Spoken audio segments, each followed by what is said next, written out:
Be sure to subscribe, keep pounding, _TV, the best Panther YouTuber ever. I'm rocking with the big cat. Pause up. Keep pounding. What's going on? Christian Miller here, linebacker of the Carolina Panthers. Just want to give a huge shout out to Keep Pounding TV. Keep doing what y'all are doing. Appreciate all y'all support. Everybody go subscribe right now to the YouTube channel, Keep Pounding TV. I'm rolling with the big cat. Hey, everybody, I'm your host, Granny. Got to also on with the big cat. My cool cat, put your paws up. If you're rocking with the big cat, back in a good mood again. Week 2, moving on to bigger and better things. Tampa Bay Buccaneers. Offensive scouting report. What you need to know about their offense headed into week 2. But first, before we get started, do you love the Carolina Panthers like I love the Carolina Panthers? Yes? No? Maybe. Do you love the Carolina Panthers? It's all right. We're going to rebound. If you're looking at give me that 2 gloves. Tampa Bay offensive scouting report. Let's get into it. Here we go. Before we get started, make sure you subscribe, click the notification bell so you don't miss the video. Be sure to check out Fan to Fan Network, 32 ambassadors giving you a fan perspective on their team. Fan to Fan Network on YouTube, FTFN. Also Fan to Fan Network on Twitch. Be sure to check out the website. Also KeepPoundingTVShow.com, my website. Be sure to check out the blogs. Also copy some merchandise. Now, Carolina Panthers are rebounding against a Tampa Bay Buccaneers team.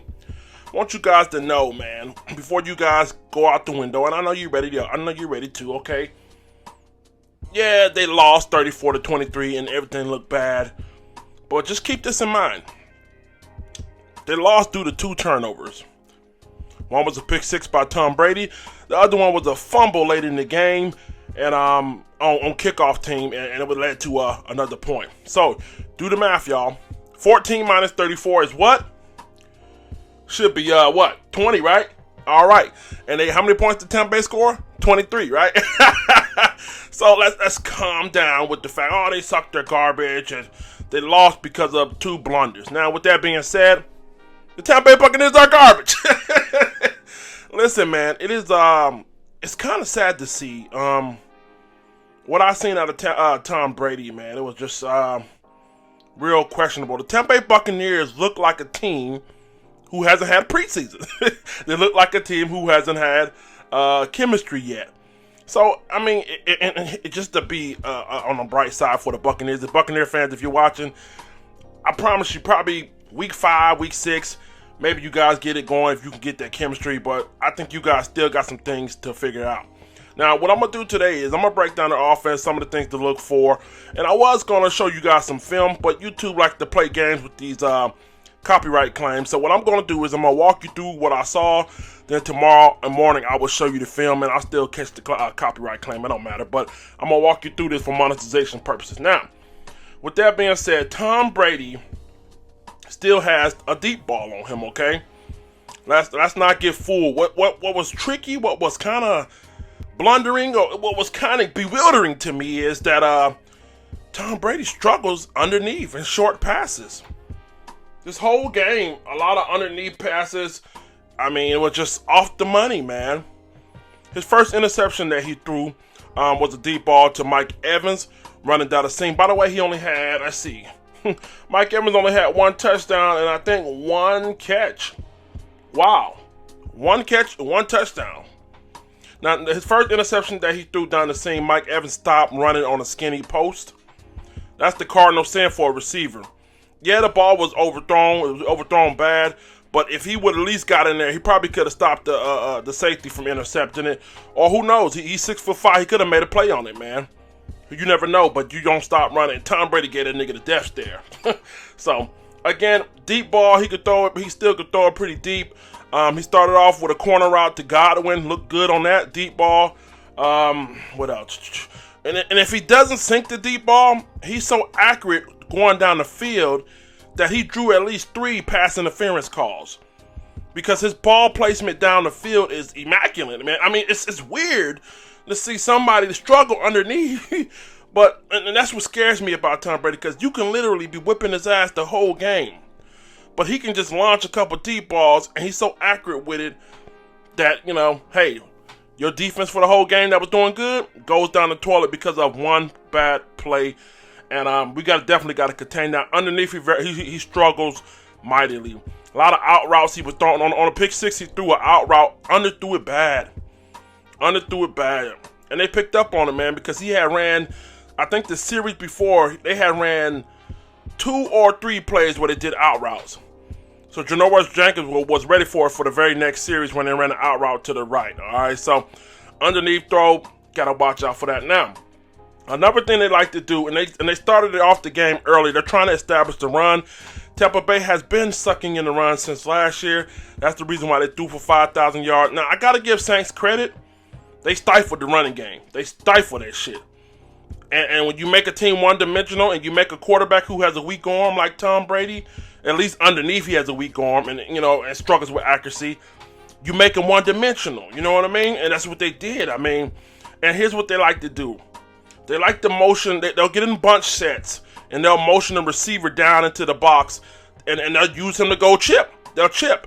They'll send a wide receiver into the damn line and use him like a fullback, and he'll chip on the defensive end. They try to set the edge using using wide receivers. So if I'm a linebacker and I see a bunch set, or if I see a wide receiver motion down to the line, somebody needs to say, watch the chip, watch the chip. Somebody needs to say that, because that's how they try to start the game off.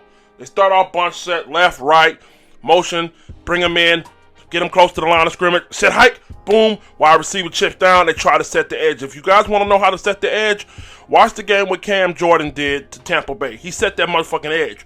You weren't rounding that corner. Several times they tried to round the corner, and eventually they had to go away from it because the game was starting to get out of hand. Once New Orleans went up 14, they had to back away from the game. But their game plan is to establish the run. So if we can stop them, like New Orleans did, if we can stifle their run, we can make them one-dimensional. Now, it's just a little word of advice. This guy you want to kind of keep your eye on by the name of Scott Miller. I don't want to go out the window and call him an Edelman or Amendola, but he has a poor man's version to him like that. You know what I mean? Pretty good, man, the slot receiver. As I told you guys before, Hunter Renfrow from the Las Vegas Raiders. I said, see how we match up against him in the slot? He didn't necessarily get off on us, but he did have a couple good plays. So this guy right here could be their X factor, Scott Miller. Okay. Again, Godwin is another deep threat that you got to watch for, and Mike Evans. But Mike Evans, all they did, what New Orleans did to him, they were physical with him. They beat his ass. Mike Evans wanted to fight and shit. They wanted to fight. The same thing that James Bradbury had been doing for the last 2 years against Mike Evans, New Orleans did it. They frustrated Mike Evans. Mike Evans was out there looking lost, which is crazy. So, it's going to be up to Troy Pride I don't even know if Dante's going to be back. Our best bet may be to match him up with Razul. You know what I mean? It might be our best bet to match him up with him. You know what I mean? Who knows? Be physical with him and Troy Pride match up against Godwin, I guess. But all in all, man, this offense isn't that bad. If we stifle their running game, man, they're going to try to set the running game, all right? I wish I could show you these clips, but I got to get my monetization, y'all. They're going to try to motion in them. They're going to come out a lot of different sets where they motion receivers down in the box. And they're going to try to run right behind it.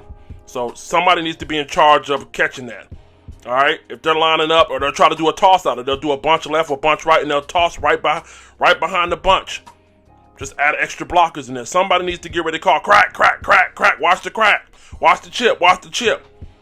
That's how they try to set the edge. If we can stop these guys running, if we can stop the home run ball, you know what I mean? I don't know, man. If we can stop the home run ball, I'm not worried about them underneath. Now, one thing they did like to do underneath when they start getting rolling in the second half is they like to do crossing routes. They'll line up bunch right here to the right, and they'll run everybody across the field, and then they'll run another receiver up underneath it. So they'll do a clear out. They'll clear everybody out, and they'll run a receiver right up under it, or they'll have a tight end coming the opposite way, and they'll have everybody on the other side of the field clearing out. They'll clear you out, and they'll dump it right down. That's one of the things he did like to do. So I will show you guys the film tomorrow morning, man. Like I said, I got to get my money, man. Fuck all the dumb shit. I think we can beat them, man. At least on offense, man. I mean, and we got to get pressure. The New Orleans Saints didn't necessarily get the most pressure on them, but they got to them. They got to them a couple times. I'm not going to lie. But their main thing was stopping the run. Once they stopped the run, I mean, they were okay. They came out 5 wide a couple times. You know what I mean? And not to mention, they took away Gronk. They took away Gronk out the game. O.J. Howard had a couple catches, but they took away Gronk. They took away his tight ends and stopped the run. They went 5 wide, and you're going to have to play one-on-one. You're going to have to play one-on-one. I'm telling you now, Tom Brady, they came out. Bruce Arians wanted to spread the ball around, and they took shots down the field. If we can survive in a 5 wide, if we can survive 4 wide, if we can survive when they're chipping us on the edge, trying to come down in the bunch set, if we can survive stopping the run game, if we can make Tom Brady try to beat us short, if we can contain them deep, try to make us beat us short, take away the running game, we're all right. We're all right. So we'll talk about this tonight on live, man. Let you guys know what else I'm saying, man. I'm your host, Grande Gato. Also known as the Big Cat. My cool cat, put your paws up. If you're rocking with the Big Cat, tell me how you guys feel. Are you scared of Tom Brady? Oh my God, he's the GOAT. He's the GOAT. We're trash. Cocksucker. Tell me how you guys feel, man. Join me tomorrow as well. I will be breaking down the defense. This defense is solid, man. This defense is solid for the Tampa Bay. They're not trash. They're not trash. They got some weapons here. Turnovers, man. Turnovers killed Tampa Bay. And a weak-ass arm quarterback. Predictable-ass quarterback. Max Kellerman tried to predict it too early. Max Kellerman kept talking about he was going to fall off the cliff 2 or 3 years ago. Nah, I think this year he falls off the cliff. I think he falls off the cliff, man. And if he doesn't, they'll make it to the wild card, and then that'll be it. You know what I mean? I like our shots, man. Got to contain Scotty Miller. Scotty Miller is a snake, man. He's their X factor. Ronald Jones, decent. Mike Evans, be physical with him. He's 6'5", 6'5" ball of ice cream. He don't like when you physical with him. Beat his ass down real good, like. And contain these tight ends. Again, Carolina, when you see one of their sets when they come out there, they do it out of multiple formations, man. It's not just a bunch set, but they'll shift a wide receiver. They'll bring a wide receiver down into the box, and right when he gets into the box, they'll say hike, and he'll come out like a lead blocker. And they'll have a fullback back there, plus a wide receiver. Like they're trying to set the tone by running the ball. So would it be 2 weeks straight? Us not setting the edge? Well, we man the fuck up and get it done. I'm your host, Grande Gato. I'm also known as the Big Cat. My cool cat, put your paws up. Tune in tonight, 9:30. We'll talk about it. Week 2, y'all. Let's get it. Let the church say 2 gloves. I'd like to take the time out to thank Keep Pounding TV membership sponsors below. It is because of supporters like you that we're able to create quality content. Please consider joining the Keep Pounding TV membership by clicking the join button right above the channel header. With 3 different tiers and packages, we have a little something for everybody and affordability. Make sure you join. Pause up. Be sure to check out KeepPoundingTVShow.com, where we had the latest Panthers article, exclusive behind-the-scenes content, vlogs, videos, schedule, fantasy football, and much more. Also, be sure to check out Keep Pounding TV's official merchandise, where we have Pause Up hats, Gato shirts, and much more as well. I want to give a very special shout out and thanks to all the Keep Pounding TV cool cats and members. Pause up, keep pounding. Fellas, do you have a beard like Big Cat? You tired of your shit looking like Anthony Hamilton? Okay. Patches all in it? Check out Trishana's Blue Sapphire Oils. Help moisturize and restore health back to your beard. Trishana Jones Oils, Blue Sapphire. The link is in the description below. Ladies, be sure to check out Tori Bell Cosmetics. Shop with the ambassador and affiliate Sabrina Francis. Her link is below. For all your cosmetical needs, from eyeliners to lip gloss to eyelash bling, they got everything you need. Check the link in the description below. Be sure to check out On the Life Show Radio. Check out the latest Christian hip-hop / R&B. Be sure to also subscribe to the YouTube channel. Hi, I'm the Big Cat. Pause up! You're watching Fan to Fan Network, the voice that fans deserve.